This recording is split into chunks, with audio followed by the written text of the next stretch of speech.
There are many items of controversy swirling around the new government and Prime Minister.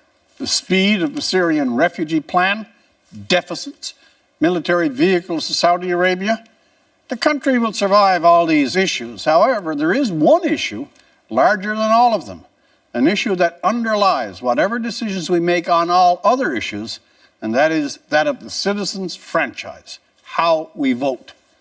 On this issue, the Trudeau Liberals have adopted an imperious and high-handed manner from the very beginning, and appear to be claiming that they, and only they, A, have the right to change the central act of our democracy, and B, choose for all time what to put in its place. I think a statement of some first principles would be useful here. The right to vote, the choice to vote, the method of our vote is ours. It belongs to citizens, not to a particular government. The government may give and take away many things, adopt all sorts of policies, introduce new social understandings. But the government's competence to do so is second-hand. Its authority is a granted one, and that authority flows from our votes. Voters choose, voters reject, voters select winners, voters determine losers. At no stage does government become superior to the people selecting them. And emphatically, at no stage without the people's consent and approval can a government on its own transient and partisan authority refashion the central act of our democracy. Second principle, if they wish to change the franchise, government, even Mr. Trudeau's, must ask permission to do so. The citizens' vote chooses the government.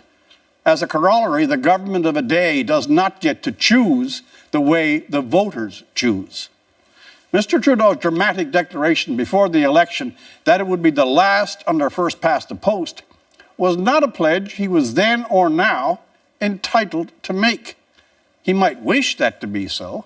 He may even think it would be a good thing. But changing how Canadians vote is not within the competence of a candidate or a prime minister. The great edifice of our Charter of Rights and Freedoms flows out of the authority of every Canadian citizen's free vote. Our soldiers have given their lives in foreign wars for the vote. Every democratic institution we have exists because voters, through their vote, have given its sanction. The power of the citizens' vote is the DNA of our democracy. It is not then in the Liberals' power to change the system, to alter the mechanism, play any parliamentary games to choose a different system without consulting the voters in a referendum with clear language on what they, the voters, prefer. No referendum, no change. The Liberals would be very silly if they tried to fight this proposition. For The National, I'm Rex Murphy.